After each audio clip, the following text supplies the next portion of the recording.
নমস্কার বন্ধুরা, সুপ্রভা গ্রিনারিতে তোমাদের সবাইকে স্বাগত। আজকে তোমাদের দেখাতে চলেছি আমাদের যে শসা ক্ষেত করেছিল সেই শসা ক্ষেতটা। প্রথমে মনে করা হয়েছিল এই শসা ক্ষেতে মাচা দেওয়া হবে, কিন্তু বৃষ্টির জন্য গাছ সেইভাবে কিন্তু আমরা তৈরি করতে পারিনি। তার জন্য কিন্তু মাচা দেওয়ার প্রসঙ্গটা আর উঠেইনি।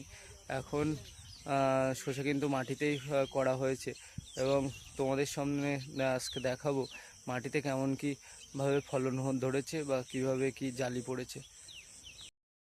তো একটানা বৃষ্টির কারণে গাছ কিন্তু আমরা সেইভাবে তৈরি করতে পারিনি, কারণ তোমাদের আগেই বলেছি শসা গাছ কিন্তু অতিরিক্ত জল সহ্য করতে পারে না। আর আমাদের এখানে কিন্তু একটানা প্রায় 5 থেকে 7 দিন বৃষ্টি হয়েছে। ঠিক ধরনের আগ মুহূর্তে শসা গাছে কিন্তু মানে এই পরিমাণে বৃষ্টি সহ্য করেছে। আর শসা গাছ তো বৃষ্টি সহ্য একদমই করতে পারে না। আর যেহেতু মাটির শসা গাছ সেইভাবে আমরা তৈরি করতে পারিনি, তাই মাচা দেওয়া হয়নি। তার জন্য কিন্তু প্রচুর পরিমাণে জালি পড়েছে, মানে পচে গেছে। এখন কিন্তু যা শসা হচ্ছে ঠিক এমন হচ্ছে। শসার কিন্তু সেই যে সুন্দর কালার, সেই কালার কিন্তু আসেনি। মূলত বৃষ্টির জন্য এই সমস্যা হয়েছে। আর প্রচুর পরিমাণে জালি পচেও যেরকম গেছে, আর এখন কিন্তু নতুন নতুন জালিও আবার এরকম ধরেছে। যদি সামনে বৃষ্টি না হয় তাহলে কিন্তু এই জালিতে আবার শসা হবে। আর এখন বর্তমানে কিন্তু সব শসায় এমন আছে, ঠিক পিছনটা লাল হয়ে গেছে। আর শসা গাছে কিন্তু খুব পরিমাণে জালি পড়েছে।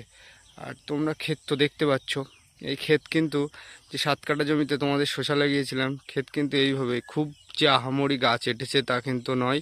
আর গাছে কিন্তু অধিক ফলনও আর আশা করা যায় হবে না।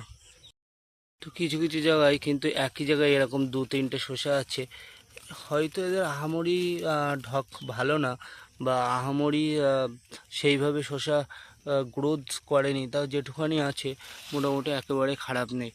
একদম পাশাপাশিই কিন্তু একই জায়গায় এরকম 3-4 পিস শসা আছে। আর এদের কিন্তু একেবারে যে খারাপ শসা তা বলবো না, মোটামুটি বাজারজাত করলে বেশ ভালোই দাম পাওয়া যাবে। আর এমন কিন্তু অনেক জায়গায় হয়ে রয়েছে, একই জায়গায় যে 2টো বা 3টে জালি, বা সেই জালিগুলো বড় হয়ে গেছে, আর 2-1 দিনের মধ্যেই কিন্তু এইগুলো তোলাও যাবে। তো এরকম প্রচুর জায়গা আছে, যেসব জায়গাগুলো গাছ তোমার ভালো আছে সেসব জায়গাগুলো কিন্তু শসা এখন আছে মোটামুটি। আর তোমাদের তো বললাম যে আমাদের এখানে কিন্তু একটানা 5 থেকে 6 দিন বৃষ্টি হয়েছে। তো তার জন্য কিন্তু বাজারে এখন শসা নেই।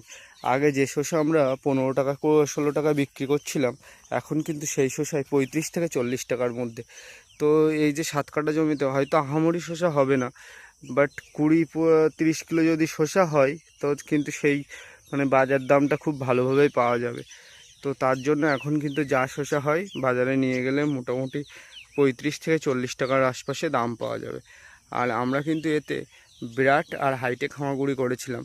গাছও খুব ভালোই হয়েছিল, মাচা দেওয়ারও প্ল্যান ছিল, কিন্তু প্রচণ্ড বৃষ্টির কারণে আর সেভাবে মাচা দেওয়া হয়ে ওঠেনি। তো পরবর্তী আমরা কিভাবে কি শসা তুলি বা কতটা কি এই জমিতে শসা হয় তোমাদের সাথে তুলে ধরবো। তো পরবর্তী ভিডিও খুব তাড়াতাড়ি আসতে চলেছে। আর পরবর্তী ভিডিওতে যেমন শসা কেমন কি হচ্ছে তোমাদের সামনে তুলে ধরবো, আর আমরা বাজার কতটা কি পাচ্ছি, কত টাকা পাচ্ছি সেটাও তোমাদের সামনে তুলে ধরবো। তো পরবর্তী ভিডিও দেখার জন্য চ্যানেলটাকে অবশ্যই সাবস্ক্রাইব করে দিও।